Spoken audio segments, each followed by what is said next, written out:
बिस्मिल्लाहिर्रहमानिर्रहीम अस्सलाम वालेकुम। सुप्रीम कोर्ट से मैं हूं इब्रार हुसैन अस्तूरी। और नाज़रीन, आज चीफ जस्टिस याया अफरीदी की ज़ेर सदारत दो अहम इजलास हुए हैं। दोनों इजलासों में बड़े फैसले किए गए हैं और बड़े बड़े फैसलों में बड़े बड़े नाम सामने आ गए हैं। ख़ास तौर पर इस्लामाबाद हाई कोर्ट के जो 6 जजेस, जिन्होंने साबिक चीफ जस्टिस काजी फायज़ ईसा के दौर में एजेंसियों की मुदाखलत के हवाले से एक खत लिखा था, और उस खत के मामले पर जो है वो बड़ी पेशरफ्त सामने आ गई है, उसकी तफसीलात भी आपके सामने रखूंगा। उसके साथ साथ दूसरा अहम इजलास जिसमें सिंध हाई कोर्ट में आइनी बेंच की तश्कील का मामला था, उन दोनों मामलात के ऊपर जो है वो फैसले कर दिए गए हैं। ये दो अलग अलग इजलास थे। पहला इजलास था वो तकरीबन 3 घंटे जारी रहा, और दूसरा जो इजलास था वो भी तकरीबन कोई 1.5-2 घंटे जारी रहा। इन दोनों इजलासों की तफसीलात आपके सामने रखूंगा। नाज़रीन, तफसीलात पे जाने से पहले आपसे ये रिक्वेस्ट है, मेरा यूट्यूब चैनल ज़रूर सब्सक्राइब कीजिएगा, ताकि नई रोज़ाना की बुनियाद पर जो वीडियो मैं कर रहा हूँ सुप्रीम कोर्ट से, वो आप तक पहुँच सके। और अगर मुझे कोई राय, कोई मशवरा देना चाहे तो कमेंट सेक्शन पर ज़रूर बताएगा। तो नाज़रीन, चलते हैं अपनी वीडियो की तफसीलात की तरफ कि आज के इन इजलासों में कौन कौन शरीक हुआ और इन दोनों इजलासों का एजेंडा क्या था, क्या क्या फैसले हुए, और फिर वो बड़े बड़े नाम कौन से हैं जिनके हवाले से बड़े फैसले किए गए। नाज़रीन, चीफ जस्टिस पाकिस्तान याया अफरीदी की ज़ेर सदारत सुप्रीम कोर्ट में दो अहम इजलासों में बड़े फैसले हुए। सुप्रीम कोर्ट बिलखुसूस हाई कोर्ट के बड़े बड़े जजेस कटहरे में आने का इम्कान है। और फिर पहला इजलास जो है वो सुप्रीम जुडिशल काउंसिल का हुआ, जो सुबह 11:30 बजे से 2 बजे तक जारी रहा। जबकि दूसरा अहम इजलास जुडिशल कमीशन ऑफ पाकिस्तान का, जिसमें सिंध हाई कोर्ट में आइनी बेंच की तश्कील के हवाले से बड़ी पेशरफ्त सामने आ गई है। 2 पॉइंट्स हैं, 2 इजलास हैं। यानी जुडिशल काउंसिल इजलास में इस्लामाबाद हाई कोर्ट के 6 जजेस के खत के हवाले से मुशावरत का दायरेकार वसी करने पर इतफाक़ हुआ। जजेस के खिलाफ मज़ाहिर का खेज शिकायत दायर करने वालों के खिलाफ भी कानून के मुताबिक कार्रवाई करने का फैसला किया गया है। ये बड़ा फैसला हुआ है, बड़ा एक्शन हुआ है। यानी सिर्फ जजेस के खिलाफ एक्शन, जो कार्रवाई होती थी, जो शिकायत होती थी उस पर, तो जजेस के हवाले से जो गलत शिकायत दर्ज कराते हैं उनके खिलाफ भी एक्शन लेने का फैसला किया गया है। और दूसरा इजलास जुडिशल कमीशन का इजलास था, जो 24 नवंबर तक सिंध हाई कोर्ट के तमाम जजेस जो हैं उन्हें आइनी बेंच नामजद कर दिया गया है। इन दोनों अहम इजलासों का जो है तफसीलात आपके सामने रख लेता हूँ। और इन दोनों इजलासों का सुप्रीम कोर्ट से जुडिशल काउंसिल ऑफ पाकिस्तान और जुडिशल कमीशन ऑफ पाकिस्तान के इन इजलासों का एलामिया जारी किया गया है। एलामिया से पहले थोड़ा सा आपको बता देता हूँ कि इन दोनों इजलास, यानी 2 इजलास, ऐसा लगता है, देखें, एक सुप्रीम जुडिशल काउंसिल है, एक जुडिशल कमीशन ऑफ पाकिस्तान है। दोनों नाम ऐसे लगता है जैसे कि एक ही नाम है, लेकिन ये अलग अलग फोरम है। सुप्रीम जुडिशल काउंसिल वो फोरम है जिसमें जजेस के खिलाफ शिकायत आती हैं, और इस फोरम में कौन कौन से मेंबरान हैं ये भी तफसीलात रखूंगा। ये उन तमाम शिकायत का जायज़ा लेते हैं, आम शेरी करते हैं, और ये भी बता दूंगा कि कौन कौन से सुप्रीम कोर्ट के जजेस के खिलाफ भी शिकायतें किस किस के खिलाफ हैं। तो इस मामले पर जो है जुडिशल काउंसिल ऑफ पाकिस्तान, जो सुप्रीम जुडिशल काउंसिल है, वो इस हवाले से कार्रवाई करता है। उस जज के हवाले से जो शिकायत है उसका जायज़ा लेकर, जिस तरह जस्टिस मज़ाहिर अली अकबर नकवी को याद हो आपको, तो मज़ाहिर अली अकबर नकवी जो है वो इसी जुडिशल काउंसिल की कार्रवाई के तहत घर गए थे, उन्हें जो है वो जज से फारिग किया गया था। और दूसरा है जुडिशल कमीशन ऑफ पाकिस्तान। ये फोरम जो है जजेस की तैनाती का मामला है, बेंचेस की तश्कील का मामला है। आइनी बेंच, जिस तरह सुप्रीम कोर्ट में 7 रुकनी आइनी बेंच बनाया गया था पहले इजलास में, आज ये दूसरा इजलास था। इस इजलास में जो है सिंध हाई कोर्ट के अंदर जुडिशल जो 26वीं आइनी तरमीम है उसके तहत जो है वो आइनी बेंच तश्कील दिया गया है। सिंध हाई कोर्ट में आइनी बेंच तश्कील देने के ऊपर भी एक बड़ी लॉबी, एक तासुर ये दिया जा रहा है कि चंद दिन के हवाले से, क्योंकि 26वीं आइनी तरमीम की जो दरख्वास्त थी वो वहाँ पर चली थी, और उस दरख्वास्त पर 2 हफ्ते का नोटिस जारी किया गया था, और उस पर बाकायदा तौर पर मुकदमा शुरू हो गया था। तो कुछ वकला का, कुछ साफियों का ये ख्याल है कि जो सिंध हाई कोर्ट ने कार्रवाई शुरू की थी 26वीं आइनी तरमीम के हवाले से, तो ये कानूनी है या गैर आइनी है, या होना चाहिए था, नहीं होनी चाहिए, तो उसके ऊपर, तो उस मामले को रुकवाने के लिए भी ये जो है आइनी बेंच तश्कील दिया गया है। इस तरह की बातें हैं। तो अब उसमें तो आइनी बेंच में तमाम सिंध हाई कोर्ट के जजेस को शामिल किया गया है, तो ये तो अच्छी पेशरफ्त भी हो सकती है। अब मामला है, तफसीलात आपके सामने रखता हूँ दोनों इजलासों के।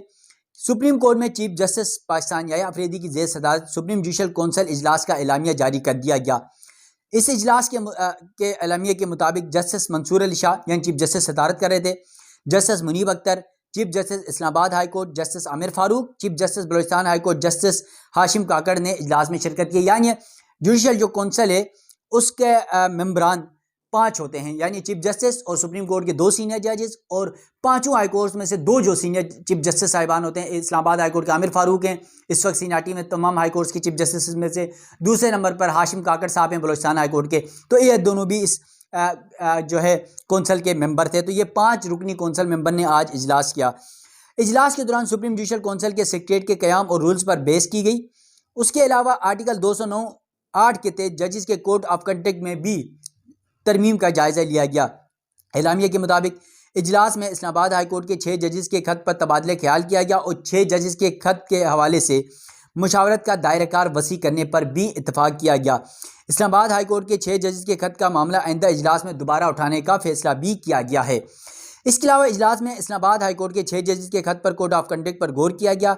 जुडिशल कमीशन इजलास में कहा गया कि कोड ऑफ कंडक्ट जजेस के अलावा दीगर इदारों पर भी लागू होता है। इस हवाले से मुशावरत का दायराकार को वसी करने का फैसला किया गया। आइंदा इजलास में कोड ऑफ कंडक्ट तरमीम पर गौर किया जाएगा। इजलास के दौरान इसके अलावा आपको बता, इस्लामाबाद हाई कोर्ट के 6 जजेस ने, याद हो तो आपको, चीफ जस्टिस साबिक चीफ जस्टिस काजी फायद ईसा के दौर में एजेंसियों की मुदाखलत के ऊपर एक खत लिखा था। और इससे कबल आपको बता दूं जुडिशल कौंसल में जजेस अगर अपनी कोई शिकायत दर्ज कराएं तो उसके हवाले से कोई तरीका नहीं था। तो अब उसके रूल्स पर भी बात हो रही है कि अगर जज को कोई मसला हो तो उसके शिकायत का फोरम क्या होगा, उस पर क्या कुछ हो सकता है। तो इस मामले पर अब इसके रूल्स बनाने की बात की गई है। इसके अलावा इस इजलास के दौरान जजेस के खिलाफ 10 शिकायत का जायजा लिया गया, जबकि जजेस के खिलाफ शिकायत नाकाफी शवाहिद की बुनियाद पर खारिज कर दी गई। इनके नाम जो है वो नहीं लिखे गए।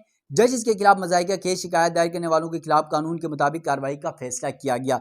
अब क्या होता है कि सुप्रीम कोर्ट के अंदर इस वक्त जो जजेस हैं मौजूदा, आपको बता देता हूँ, मैंने कल की वीडियो में बताया था, आज सुबह की वीडियो में बताया था कि चीफ जस्टिस याया अफरीदी के अलावा उनके खिलाफ कोई शिकायत नहीं है फिलहाल। सुप्रीम कोर्ट के सीनियर जज जस्टिस मंसूर शाह के खिलाफ शिकायत है, जस्टिस मुनीब अख्तर के खिलाफ शिकायत है, आईनी बेंच के सरबराह जस्टिस अमीनुद्दीन खान के खिलाफ शिकायत है, जस्टिस नईम अख्तर अफगान जो आईनी बेंच के मेंबर हैं उनके खिलाफ है। इसके अलावा जस्टिस आयशा मलिक इस आईनी बेंच की मेंबर हैं, उनके खिलाफ शिकायत है, जस्टिस अतर मिनल्लाह के खिलाफ शिकायत है, जस्टिस जो शहजाद मलिक हैं उनके खिलाफ शिकायत है। इन तमाम सुप्रीम कोर्ट के जजेस, फिर हाई कोर्ट के जजेस, तमाम हाई कोर्ट के चीफ जस्टिस आमिर फारूक समेत हाई कोर्ट के तमाम चीफ जजेस के खिलाफ शिकायत दर्ज है। इसके अलावा इलेक्शन कमीशनर सिकंदर सुल्तान राजा समेत तमाम जो चारों मेंबर्स हैं इलेक्शन कमीशन के, उनके खिलाफ शिकायत है और कई हाई कोर्ट्स के जजेस के खिलाफ शिकायत हैं, रिटायर कई जजेस के खिलाफ शिकायत हैं। तो ये तमाम तर मामला है। तो इन मामलात पर जो है वो बेस मुबाहिसा किया गया और अगले इजलास में मुमकिन तौर पर बहुत सारी चीज़ें सामने आ सकती हैं। इसके साथ साथ नाज़रीन दूसरा अहम इजलास जुडिशल कमीशन ऑफ पाकिस्तान का हुआ। इजलास में सिंध हाई कोर्ट में आईनी बेंच की तश्कील के सिंगल पॉइंट एजेंडे पर गौर किया गया। एलामिया के मुताबिक सिंध हाई कोर्ट के चीफ जस्टिस मोहम्मद शफी सिद्दीकी ने पेश करदा जो उनकी तजावीज़ थी उसको तोसी दी गई है और उसके मुताबिक सिंध हाई कोर्ट के तमाम मौजूदा जजेस को आईनी बेंचों की जजों के लिए नामजद किया गया है। सिंध हाई कोर्ट के तमाम जजेस आईनी बेंचों के लिए 24 नवंबर तक काम जारी रख सकेंगे, जबकि जुडिशल कमीशन का इजलास 25 नवंबर को दोबारा होगा। यानी 25 नवंबर, आज आपको पता है क्या तारीख है, 8 नवंबर, 8 दूनी 16 8 3 24, यानी 16 दिन के लिए ये आईनी बेंच सिंध हाई कोर्ट का तश्कील दिया गया है 2 हफ्तों के लिए। ये 2 हफ्तों के लिए तश्कील देने का मकसद क्या है, इसके पीछे आपको मैंने पहले इंट्रो में बताया था कि सिंध हाई कोर्ट में 26वीं आईनी तरमीम के खिलाफ दरख्वास्तों पर समाअत हुई थी और उस समाअत के बाद जो है 2 हफ्ते का नोटिस दिया गया था फर्दर तमाम फ़िरक़ैन को। उसके बाद बाकायदा का समाअतों का आगाज़ होना था।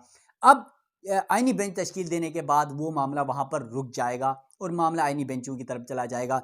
तो बेसिकली सहाफ़ियों और वकला के बहुत सारे माहिरीन का ये ख्याल है कि ये जो मामला हुआ है जुडिशल कमीशन की जानिब से या हुकूमत की प्लानिंग हो सकती है या जुडिशल कमीशन की प्लानिंग हो सकती है, सिर्फ और सिर्फ इस कार्रवाई को रोकने के लिए सिंध हाई कोर्ट में आईनी बेंच तश्कील दिया गया है, जबकि दीगर हाई कोर्ट्स में भी आईनी बेंच तश्कील दिए जाने थे। तो क्या एक साथ तमाम हाई कोर्ट्स के जजेस आईनी बेंचेस तश्कील क्यों नहीं दिए गए, लेकिन सिर्फ सिंध हाई कोर्ट में, इसलिए कि वहाँ पर बाकायदा तौर पर 26वीं आईनी तरमीम के खिलाफ दरख्वास्तों पर कार्रवाई शुरू हो चुकी थी, नोटिस हुए थे। तो अब इस मामले को रोकने के लिए ये सब कुछ किया जा रहा है। खैर, जो एलामिया जारी किया गया उसके मुताबिक जुडिशल कमीशन इजलास में जस्टिस मंसूर अली शाह यानी चीफ जस्टिस तो इसकी सदारत कर रहे थे। आपको पता है 13 रुकनी जो कमीशन था वो आज इजलास में थे। Justice Munib Akhtar, justice Aminuddin Khan, Sindh high court के चीफ जस्टिस शफी सिद्दीकी ने शिरकत की, क्योंकि किसी मुतलका हाई कोर्ट से मुतल्लक हो तो उनके चीफ जस्टिस भी होते हैं, उनके वज़ीर कानून भी होते हैं। इसी तरह जो है वज़ीर कानून आज़म नज़ीर तारड़ी वफाकी वज़ीर, फिर attorney general Mansoor Usman Awan, senator Farooq Inayat People's Party के, फिर सेनेटर शिबली फराज PTI के, फिर शेख आफ्ताब जो हैं वो मुस्लिम लीग नून के, उमर अयूब पाकिस्तान तहरीक इंसाफ के, और रोशन खुर्शीद जो हैं वो अक़लियती रुकन है